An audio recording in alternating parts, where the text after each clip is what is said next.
भाजपा के राज्यसभा सांसद किरोड़ीलाल मीणा ने भारत में यूनिफॉर्म सिविल कोड लागू करने के प्रावधानों वाले प्राइवेट मेंबर बिल को विपक्ष के भारी विरोध के बीच सदन में पेश किया। मीणा के बिल पेश करते ही संसद में हंगामा मच गया। विपक्ष ने विरोध जताया तो राज्यसभा के सभापति जगदीप धनखड़ ने उस पर वोटिंग करा दी। ध्वनिमत में बिल को पेश करने के पक्ष में 63 वोट पड़े, जबकि विरोध में 23 वोट। ऐसा है कि जब कॉन्स्टिट्यूएंट असेंबली में बहस हुई थी तो डॉक्टर भीमराव अंबेडकर भी ये चाहते थे कि समान नागरिक संहिता देश में लागू होनी चाहिए, लेकिन जो कुछ मुस्लिम सदस्य थे उन्होंने उसका विरोध किया तो वो अटकी रह गई।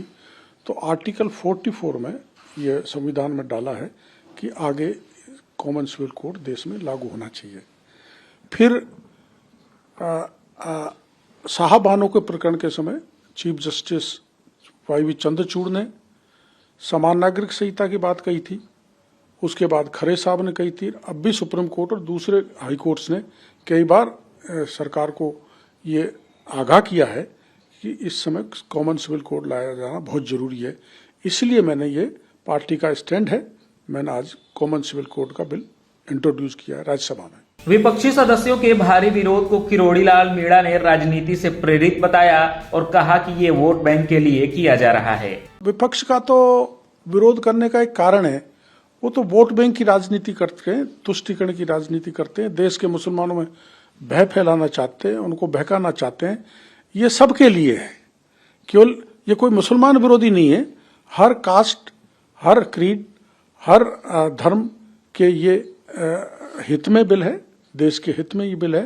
और जैसे मैं एसटी का आदमी हूँ, मैं दूसरी शादी कर सकता हूँ, मैं हिंदू हूँ, लेकिन दूसरा हिंदू 2 शादी नहीं कर सकता। मेरी जमीन आप नहीं खरीद सकते। तो ये डिस्पैरिटीज हर जगह हैं, उन डिस्पैरिटीज को खत्म करने के लिए ये बिल है। समान नागरिक संहिता का मुद्दा भाजपा के सबसे बड़े चुनावी घोषणाओं में से एक है। राजद के नेता शिवानंद तिवारी ने कहा कि यूनिफॉर्म सिविल कोड की बात केवल मुस्लिम समुदाय के खिलाफ वातावरण बनाने के लिए की जाती है। देखिए, इन लोगों के पास कुछ दूसरा मुद्दा है नहीं। देश में मुसलमानों के खिलाफ एक वातावरण बनाने की कोशिश हो रही है। 14% आबादी है, अगर कुल आबादी को जोड़ा जाए तो करीब करीब 22-24 लाख करोड़ मुसलमान इस देश में बसते हैं, और उसमें अधिकांश जो है वो हिंदू समाज से ही इस्लाम उन लोगों ने कबूल किया है। और उसमें भी बड़ी संख्या उन लोगों की है जो जाति व्यवस्था में नीचे थे, और उसकी प्रताड़ना से उन लोगों ने जो इस्लाम का नारा था कि हमारे यहाँ सब बराबर रहेंगे, उसमें उन्होंने इस्लाम धर्म कबूल किया, कुछ लोगों ने ईसाईयत धर्म को कबूल किया। आप जो है बार बार ये सवाल उठा रहे हैं, सुप्रीम कोर्ट में भी मामला गया जोर जबरदस्ती धर्मांतरण करने का। धर्मांतरण आखिर लोग क्यों कर रहे हैं? क्यों हिंदू धर्म को छोड़ करके दूसरे धर्म में जा रहे हैं? इस पर आप कभी विचार नहीं किया कि आपने कोई चिंतन नहीं किया, और आप यूनिफॉर्म सिविल कोड ले आकर के आप चाह रहे हैं। यूनिफॉर्म सिविल कोड ले आना कोई आसान काम नहीं है।